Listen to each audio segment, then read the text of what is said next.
Hey everyone, welcome back and welcome to another video on React series। और इस video में हम folder structure को समझने वाले हैं रिएक्ट में। So let's start with the video.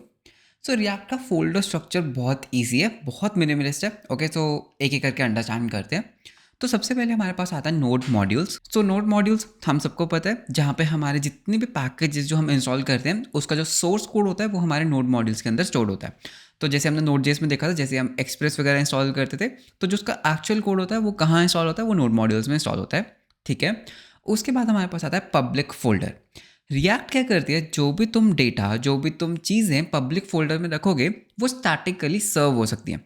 इसका क्या मतलब, फॉर एग्जाम्पल अगर मैं यहाँ पे बोलता हूँ npm स्टार्ट, ठीक है, नॉट स्टार्ट, npm स्टार्ट, ठीक है, तो एक बार npm स्टार्ट करते हैं एंड रिएक्ट को स्टार्ट होने देते हैं। Okay, so react is now started. तो अभी जो मेरा पब्लिक फोल्डर है, यहाँ पे यू विल सी दैट यहाँ पे लेट्स से एक फाइल है दैट इज logo192.png। ठीक है, तो मैं क्या कर सकता हूँ, मैं यहाँ पे लिख सकता हूँ /logo192.png एंटर। तो वो क्या करेगा, वो इस लोगो फाइल को मेरे यहाँ पे ब्राउजर में सर्व कर देगा। सो बेसिकली जो पब्लिक फोल्डर होता है ना, जो पब्लिक फोल्डर वो स्टैटिकली सर्व होता है। वो बेसिकली जो भी डेटा इसके अंदर जाता है, जो भी इमेजेस, जो भी तुम्हारी वीडियोस इसमें जाती हैं, वो बस as it is front end पे सर्व हो सकती है। So basically it's like a public folder, static files इसके अंदर जाती हैं। अब यहाँ पर एक चीज़ है जो मैं तुम्हें दिखाना चाहता हूँ, दैट यहाँ पर एक index.html फाइल है। ओके, सो हम तो रिएक्ट कर रहे हैं, तो यहाँ पे HTML फाइल का क्या मीनिंग, राइट? तो यहाँ पर मैं तुम्हें एक चीज़ दिखाना चाहता हूँ दैट लेट्स से यहाँ पर कहीं टाइटल तो नहीं है, राइट? सो यहाँ पे लेट्स से ये जो टाइटल है, ये रिएक्ट ऐप, एंड यही टाइटल मुझे यहाँ पर शो हो रहा है, करेक्ट? अब लेट्स से मैं क्या करूँगा, मैं यहाँ पर इस टाइटल को चेंज करके कर दूंगा that Piyush, okay, Piyush app. And जैसे मैं एंटर करूँगा यू विल सी दैट मेरा जो टाइटल है वो भी चेंज हो गया। सो बेसिकली हुआ क्या, that by default, okay, by default ये जो HTML फाइल है ना, ये एग्जीक्यूट होती है, ये ही रन होती है हमारे वेब पेज के ऊपर।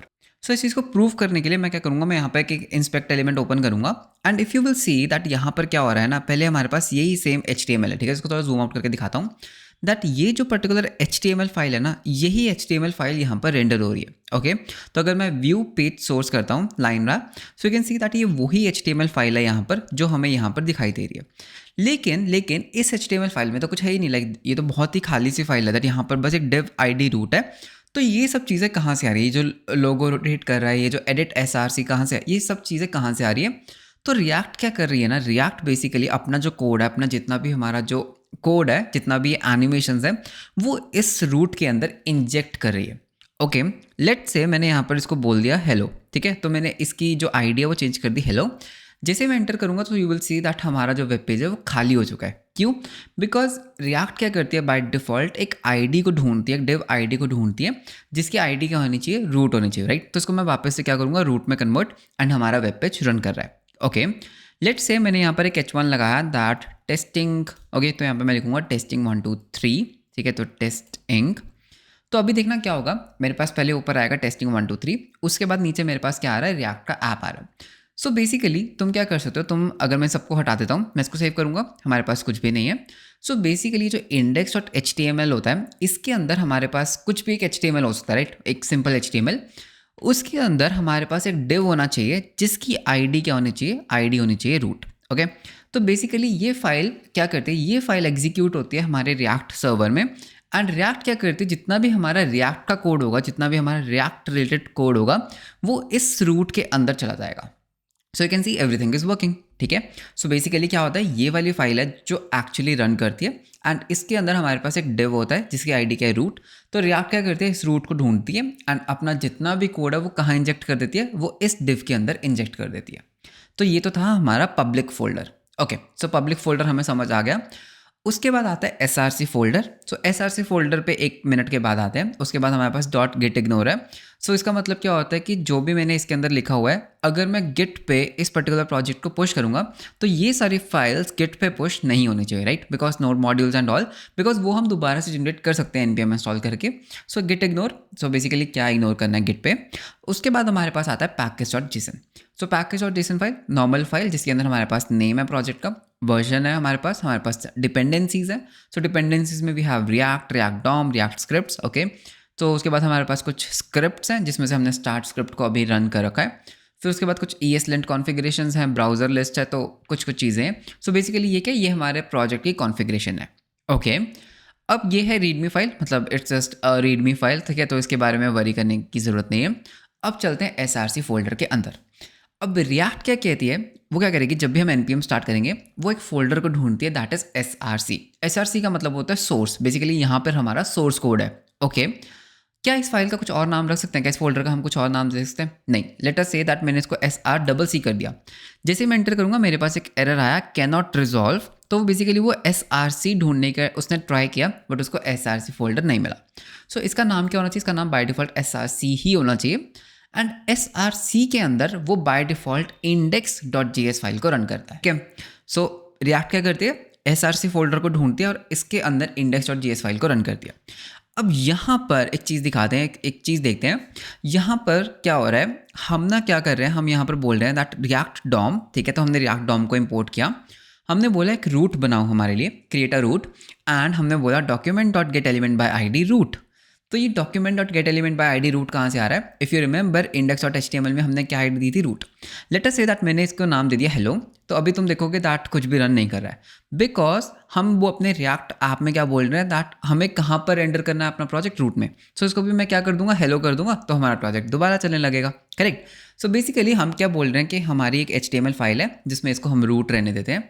सो मैं अपने रिएक्ट प्रोजेक्ट को क्या बोल रहा हूँ दैट एक काम करो, मेरे लिए एक रूट बनाओ।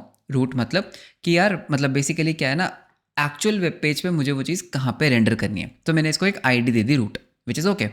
उसके बाद मैं क्या बोल रहा हूँ, रूट डॉट रेंडर, कि यार जितना भी ये जो मेरा रिएक्ट ऐप है ना, जो मेरा ये रिएक्ट एप्लीकेशन है, ऐप बेसिकली ये जो ये कंपोनेंट है, okay, this is a component. तो ये जो ऐप है ये कहाँ से आ रहा है? ये हमारे इस app.js से आ रहा है। इसको तुम रेंडर कर दो इस रूट के ऊपर। और ये रूट कहाँ पर है? ये रूट यहाँ पर है। So basically that's what's happening. ठीक है, सो इंडेक्स में कुछ नहीं कर रहे हैं हम, बेसिकली रूट बना रहे हैं। रूट के ऊपर हम क्या रेंडर कर रहे हैं? हम इस ऐप को रेंडर कर रहे हैं।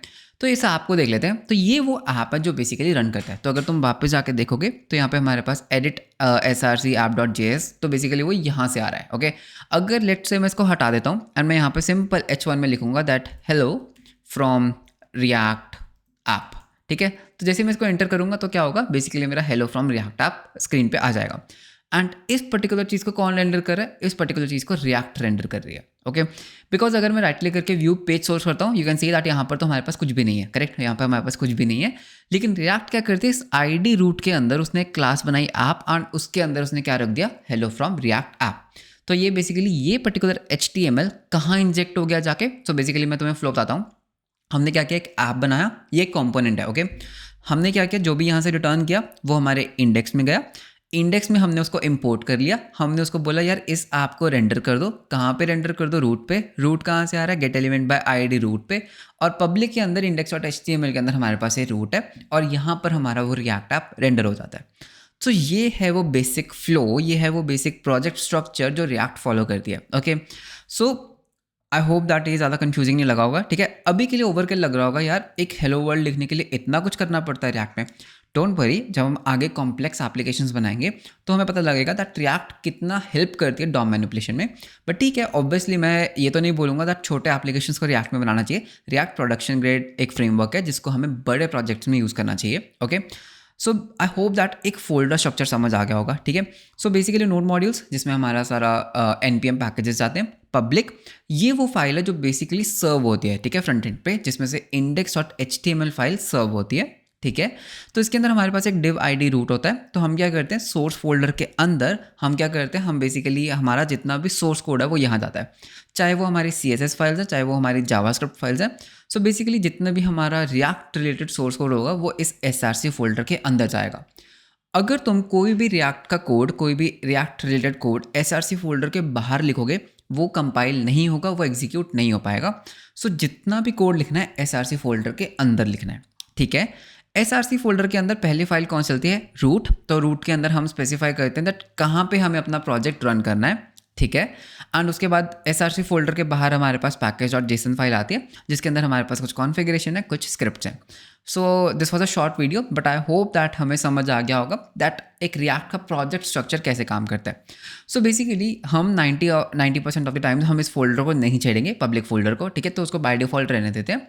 हम जितना भी अपना काम करेंगे वो इस SRC फोल्डर के अंदर करेंगे। जितना भी हम अपना रिएक्ट का कोड करेंगे वो कहाँ करेंगे? इस SRC फोल्डर के अंदर। ओके, सो इस पर्टिकुलर वीडियो में I wanted to show that react का प्रोजेक्ट स्ट्रक्चर क्या है. सो आई होप रिएक्ट का प्रोजेक्ट स्ट्रक्चर हमें समझ आ गया होगा. एंड ये हमारा डिफ़ॉल्ट एप्लीकेशन है जो हमने रन किया. सो नेक्स्ट वीडियो से हम कंपोनेंट्स को समझेंगे, हम अपने कंपोनेंट्स बनाना स्टार्ट कर सकते हैं. So that's all for this video. मिलते हैं आपको नेक्स्ट वीडियो में. Until then bye bye, take care.